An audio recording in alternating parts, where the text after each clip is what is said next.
Imagine a time when maps ended at Egypt and everything beyond was shrouded in legend. To most Romans, Africa was a distant idea, a place of heat, sand, and mystery. But for a daring few, it was the beginning of something extraordinary. Picture yourself on a Roman merchant vessel, the Red Sea wind tugging at the sails, the salt clinging to your skin, and the horizon stretching endlessly ahead.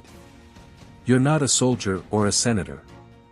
You're a trader, chasing opportunity into uncharted waters. The creak of the deck beneath your feet tells you what the map does not, that adventure lies beyond the edge of what is known. This wasn't conquest. It was connection. And this story isn't about emperors or legions, it's about quiet revolutions, launched not by swords, but by sails. What few realize today is that Rome's strength wasn't just built on might, but on movement. While armies marched on land, Roman trade routes stretched far across the sea. Ships carried more than goods, they carried dreams, ideas, and possibilities. And nowhere was this more true than the southern trade network, a path that led through Egypt's bustling port of Berenice and down along the jagged coastline of the Red Sea, eventually slipping past the familiar into lands barely whispered about in the forums of Rome. The monsoon winds, those powerful seasonal gusts, became a Roman merchant's closest ally. They came like clockwork between January and September, blowing ships southward faster than anyone thought possible.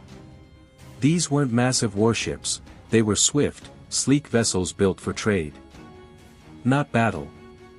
And what they sought was small but precious: ivory, incense, obsidian, turtle shell, items that didn't weigh much, but sold for fortunes in the villas and marketplaces of the empire. One of the earliest stops was a place called Theron, a port built atop an old hunting outpost. Here, the rhythm of commerce began with caution. Locals who once eyed Roman strangers with suspicion slowly became allies. Why? Because trade breeds trust. Roman textiles met African tusks. Simple tools were exchanged for exotic pelts. A language of exchange developed where no words were shared, just goods passed hand to hand. It's in places like this that history quietly turns. Not with thunderous declarations, but with soft agreements, mutual benefits, and a growing realization that there was more to the world than Rome could ever conquer with legions. It's tempting to think of ancient trade as just economics, but it was so much more. These were human stories unfolding on unfamiliar shores. Men who'd never seen Roman marble felt it in the curve of a wine goblet. Women in Rome wore bracelets carved from horn gathered halfway across the world. A single carved tusk might pass through 10 hands before resting in a senator's study. Each hand left a mark, an unspoken imprint of connection, of cooperation, of curiosity. And each time a ship returned from these distant voyages, it carried with it more than cargo. It carried tales of strange coasts, strange customs, and the realization that even in distant lands, there were people dreaming, surviving, and reaching out, just like those in Rome. That's the real beauty of these early expeditions. They weren't grand invasions or political alliances. They were simply the result of one timeless truth, that when people come together to trade, they come together to understand. And so, beyond the dust of ancient roads and the ruins of forgotten cities, there's this other legacy, one that traveled by sea, changed hands at markets, and left echoes in the quiet shuffle of sandal on ship deck. That legacy began in places like Theron, and it would lead further still, to kingdoms and cultures that even Rome couldn't imagine. As the Roman ships pushed further down the Red Sea, the coastline changed. The jagged cliffs of Egypt gave way to vast stretches of ochre desert, dotted with the occasional settlement, tiny clusters of life clinging to the shore, where salt met sand. One of the most significant stops along this route was the port of Adulis, nestled in what is now modern-day Eritrea. To Roman traders, Adulis was a marvel, a place where Africa's interior poured out its riches.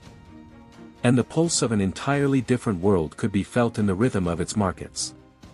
Picture the heat shimmering in waves over the stone quayside, camels snorting impatiently in the background. While Roman sailors and African merchants haggled not with shared language, but through gestures, smiles, and the universal language of trade. This was no longer just Roman outreach, it was mutual engagement. Here, trade was not a one-sided affair. The people of Adulis were not passive participants in a Roman supply chain. They were shrewd negotiators, aware of the value of their goods, gold, ivory, and exotic spices that had traveled from deep inland along caravan routes older than the Republic itself. Imagine what it must have been like to arrive here after weeks at sea, exhausted, sunburned, but wide-eyed with the wonder of a new world unfolding before you. Elephants bellowed in the distance. Herders wore cloaks of animal hide stitched by hand, and perfumes hung in the air so thick they clung to the robes of anyone passing through. A Roman merchant, used to the orderly streets of Ostia or Alexandria, would have found the scene chaotic and beautiful all at once. And this was just the surface. Beneath the hum of commerce was a deeper exchange, ideas, rituals, even technologies. Pottery from the highlands began showing up in Roman villas. Roman wine jugs were found buried in tombs along the Horn of Africa. These weren't just items, they were artifacts of contact.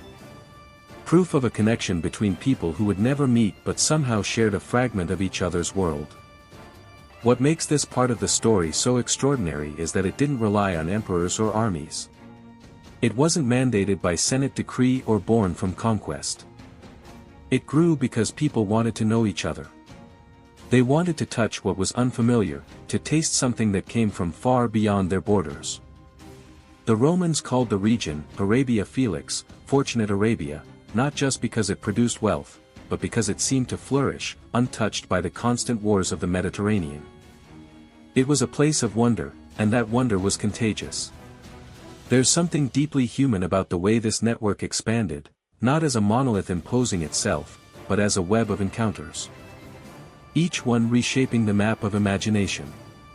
Traders would return to Rome with tales of cinnamon that grew like bark, of warriors wrapped in leopard skins, of kings who rode on golden litters. These stories weren't always accurate, but they sparked curiosity. They made the world feel bigger and more mysterious, and in that mystery, Rome found something even more valuable than profit. Perspective. It's easy to overlook how radical that is. In an age before global communication, these trade routes were like threads binding together distant peoples. They were pathways for not only goods but empathy, for seeing the other not as a threat, but as a partner. And in that fragile, salt-worn connection, we find the early traces of a global mindset. Long before the word globalization ever existed. Adulis wasn't just a port, it was a mirror. One that showed Rome a reflection not of itself, but of a world just as rich, complex, and alive. Further down the coast, the Roman trade ships continued their journey. Guided not by landmarks but by the stars above and the hard-earned wisdom of the pilot, often a local who knew these waters better than any Roman navigator. With the monsoon winds shifting in their favor, the vessels crossed into territory even fewer Westerners had dared to explore. Beyond the Horn of Africa lay the coast of ancient Somalia. And further still, the fabled ports of Arabia and the Indian subcontinent. For the Romans, these were lands of legend, spoken of in hushed tones back in the markets of Alexandria, where cinnamon, silk, and pearls fetched prices that defied reason. But here, in these distant harbors, fantasy became tangible. In places like Mazatlan and Opone, Roman traders encountered bustling coastal hubs where Indian, African, and Arabian merchants met in a cultural dance that transcended borders. There were no maps for what happened here, only moments stitched together by trust, risk, and a shared thirst for something greater. The goods exchanged were extraordinary: tortoiseshell, myrrh, frankincense, gold dust, and rare resins that, when burned, turned Roman villas into temples of aroma. But beyond the items themselves, it was the relationships that mattered. Romans didn't come to conquer here, they came to understand, to trade, to listen. There's something quietly revolutionary about that. In an age so often defined by expansion through force, This was diplomacy through curiosity. And the locals weren't passive. They knew what Rome wanted, and they set the terms. It was negotiation at its finest, a game of prestige as much as commerce. Sometimes, the most powerful person in the room wasn't a Roman official, but a local chief who controlled the spice routes inland, and who could, with a single nod, determine the fate of a ship's entire cargo.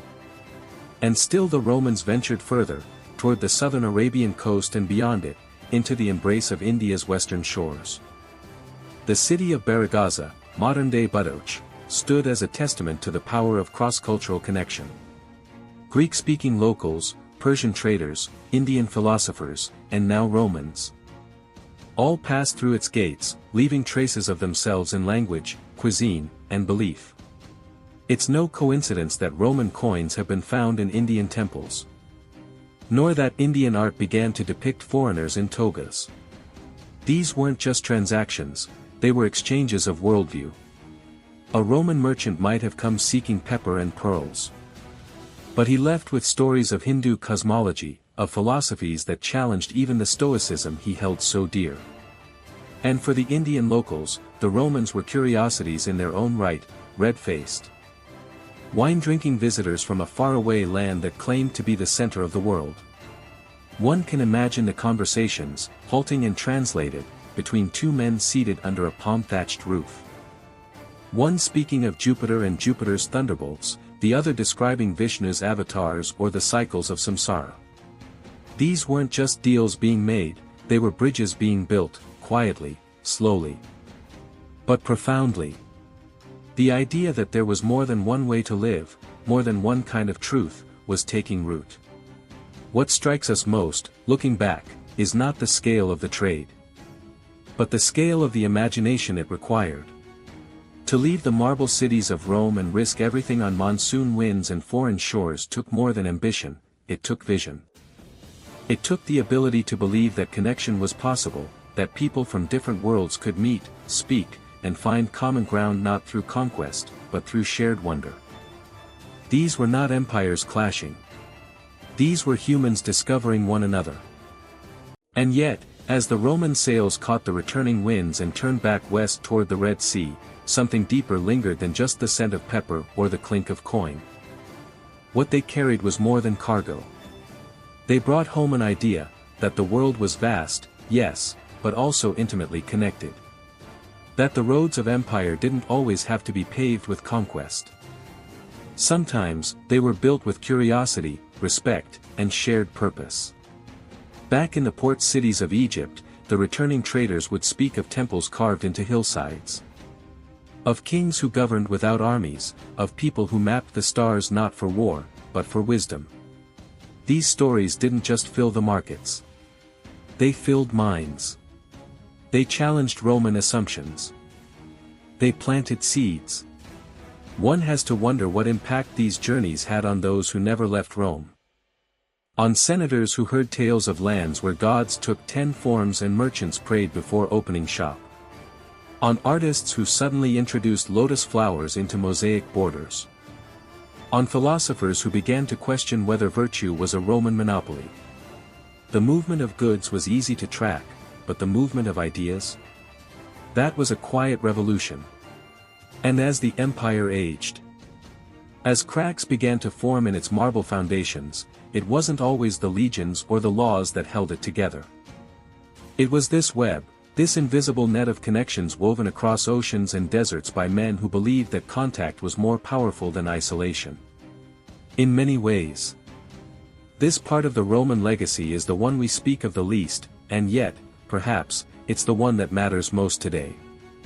The ability to reach beyond the borders of the familiar and say, I want to understand you.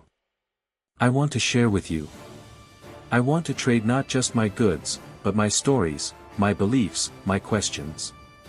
Because even now, in our digitally connected world, that impulse to reach across divides, to find common ground with strangers who don't look or speak like us, is the very thing that keeps civilizations from falling in on themselves. It's what turns empires into echoes worth remembering. Think of the Roman centurion standing beside a South Arabian priest at a market altar, both offering silent prayers before a transaction.